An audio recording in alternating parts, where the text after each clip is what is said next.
लिए चलते हैं। दिल्ली से बड़ी खबर सामने आई है, जहां पर मानसून सत्र से पहले रक्षा मंत्री आवास पर बड़ी बैठक होने वाली है। आपको बता दें, शाम 4 बजे यह बैठक होगी। बैठक में बीजेपी अध्यक्ष जेपी नड्डा समेत तमाम नेता मौजूद रहने वाले हैं। गृह मंत्री अमित शाह, पीयूष गोयल, किरेन रिजिजू भी इस बैठक में शामिल होंगे। संसद के मानसून सत्र को लेकर के यहां पर रणनीतियां बनाई जाएंगी। तो आज शाम 4 बजे यह महत्वपूर्ण बैठक होने जा रही है। आपको बता दें, दिल्ली से ये बड़े अपडेट सामने आए हैं, जहां मानसून सत्र से पहले रक्षा मंत्री आवास पर यह बड़ी बैठक होने जा रही है। आज शाम 4 बजे इस बैठक को रखा गया है। बैठक में बीजेपी अध्यक्ष जेपी नड्डा समेत कई बड़े नेता मौजूद रहने वाले हैं। गृह मंत्री अमित शाह, पीयूष गोयल, किरेन रिजिजू भी इस बैठक में शामिल होंगे। संसद के मानसून सत्र को लेकर के यहां पर रणनीतियां बनाई जाएंगी।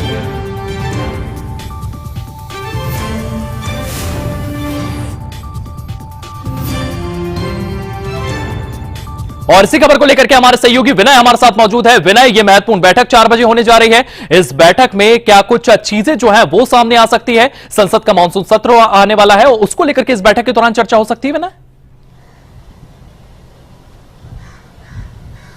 देखिए, मानसून सत्र में सरकार की क्या रणनीति रहने वाली है, उसको लेकर आज शाम 4 बजे राजनाथ सिंह के आवास पर यह बैठक होगी, जिसमें कि तमाम शीर्ष नेता, जिसमें कि खुद बीजेपी राष्ट्रीय अध्यक्ष जेपी नड्डा मौजूद रहेंगे, किरेन रिजिजू, पीयूष गोयल मौजूद रहेंगे, अमित शाह भी इस बैठक में शामिल हो सकते हैं। तो ये तमाम नेताओं की जो चर्चा है वो मानसून सत्र में सरकार की क्या रणनीति रहने वाली है, क्योंकि सरकार इस मानसून सत्र में अलग अलग 8 विधेयक पेश करने की तैयारी में है। और जहां सरकार अलग अलग विधेयक पेश करने की तैयारी में है, तो वहीं विपक्ष ने भी अपनी रणनीति बनाई है। क्योंकि हाल ही में कांग्रेस के संसदीय दल की बैठक हुई थी, आपको आने वाले दिनों में दिखेगा कि इंडी गठबंधन की भी बैठक होगी। और रणनीति सभी राजनीतिक पार्टियां इस मानसून सत्र को लेकर बना रही है कि किस तरह से मानसून सत्र में अपनी बात रखी जाए।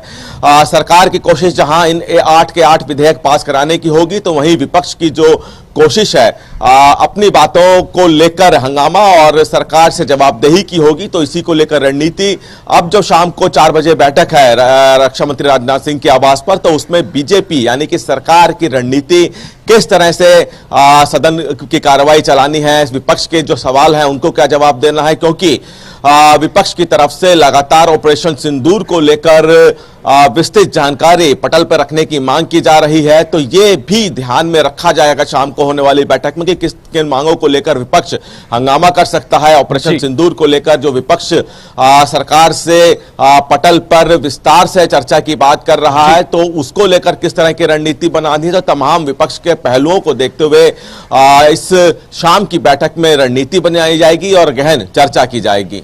विनय, ये बैठक काफी महत्वपूर्ण हो जाती है, क्योंकि आने वाले समय में इंडिया गठबंधन की भी बैठक होने वाली है। तो उससे पहले ये बैठक, इसके साथ साथ ऑपरेशन सिंदूर का यहां पर जिक्र किया जाएगा। इसी के साथ साथ मैं जानना चाहूंगा कि बिहार वोटर लिस्ट को लेकर भी लगातार बवाल जारी है, तो क्या इस बैठक के दौरान उस मुद्दे को लेकर भी चर्चा हो सकती है विनय?